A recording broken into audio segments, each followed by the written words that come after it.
నారద వామదేవ అత్రి కృష్ణ రామ అసిత అరుణి అహం బృహస్పతి కణ్వో అహమపి అంటున్నాడు వాడు సుఖయుగంధుడు.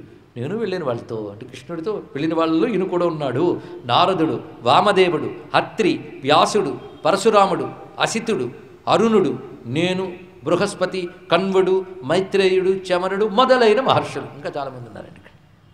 వీళ్ళతో బయలుదేరాడు. ఏమండి రాజుగారి దగ్గరికి వెళ్ళినప్పుడు ఎలాంటి వాళ్ళతో వెళ్ళాలి? ఒక మంత్రి, ఒక సామంతుడు, దండనాథుడు ఉండాలి. వీళ్ళందరూ ఉన్నారు.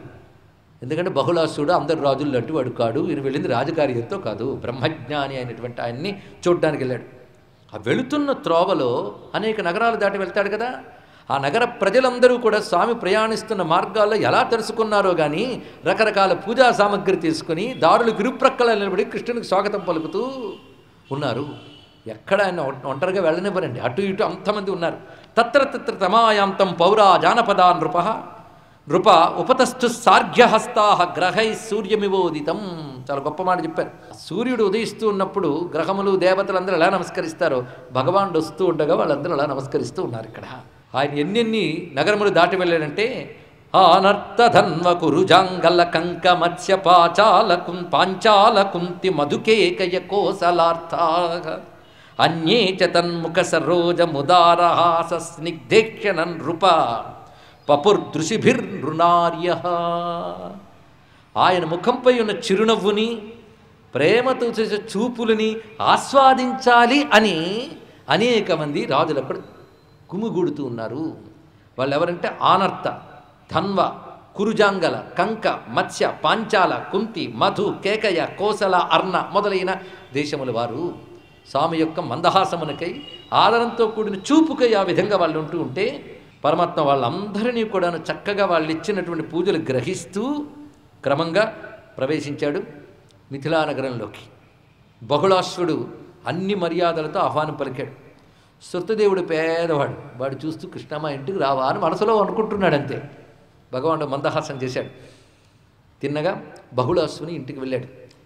వెళ్ళేటప్పటికీ బహుళాసుడు ఆనందపరసుడై తాను తన పరివారంతో సహా స్వాగత సత్కారాలు జరపడమే కాకుండా భోజనాదులు అన్నీ అయిన తర్వాత స్వామిని కూర్చోబెట్టి ఆ చుట్టూ ఉన్న మహర్షులతో మాట్లాడుతూ స్వామి పాదముల్ని తన ఒళ్ళో పెట్టుకుని నొక్కుతున్నాడు.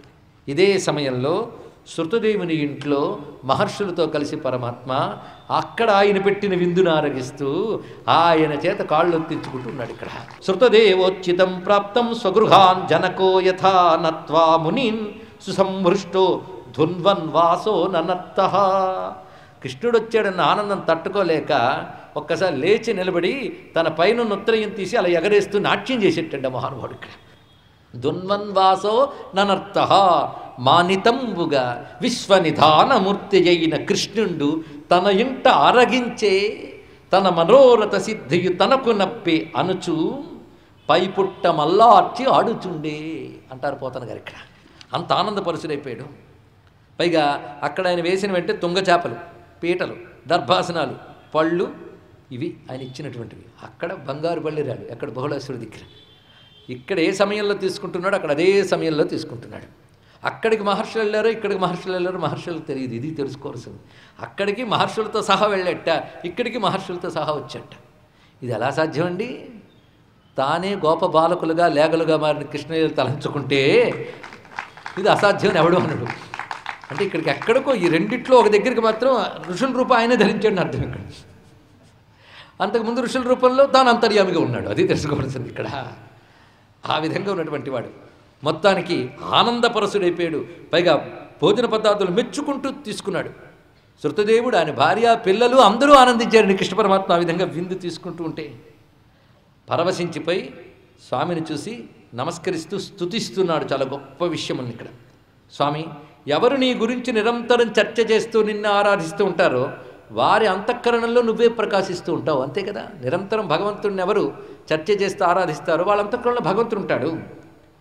హృదిస్థోప్యతి దూరస్థ కర్మ విక్షిప్త చేతసాం. అటువంటి భక్తి లేకుండా వ్యవహారాలు పెంచుకుంటూ పోతూ ఉన్నటువంటి వారు, కర్మలు పెంచుకుంటూ పోతున్న వారికి హృదయంలో ఉన్నప్పటికీ అతి దూరంగా ఉంటావు. తద్దూరే తద్వంతికే. కనుక భగవంతుడు ఎవరికి దూరంగా ఉంటాడు, ఎవరికి దగ్గర ఉంటాడు? మరి అంతర్యామన్నప్పుడు అందరికీ దగ్గరే కదండి అంటే కాదయ్య బాబు. ఆయన గురించి ఆలోచించే వారికి అతి సన్నిహితుడు, ఆలోచన లేకుండా ప్రపంచపు వికారాల్లో పడి తిరిగే వాళ్ళకి అతి దూరస్థుడు. పోనీ తనకున్న శక్తితో పొందగలరా అంటే ఆత్మశక్తిభి అగ్రాహ్య. మనస్సుకు అనేక రకాల శక్తులు ఉంటాయి. భావించడం, ఆలోచించడం, ఊహించడం, ఇలా రకరకాల శక్తులు.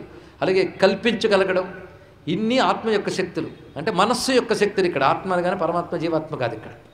ఇన్ని శక్తులు కలిగిన మనస్సుకి నువ్వు దొరకవు. అంటే ఊహకందవు, కల్పనకందవు, ఆలోచనకందవు. కానీ అపి అంత్యుపేత గుణాత్మనా, సంస్కరింపబడిన మనస్సుకు అందుతావు అన్నాడు ఇక్కడ. ఈ విషయం నిజంగా ఉపనిషత్ వివేచనం మొదలయ్యిందండి ఇక్కడ. నువ్వు మనస్సుకి అందవు, కానీ మనస్సుకే అందుతావు. ఎందుకంటే మనస్సుకి అందకపోతే సాధనే లేదు.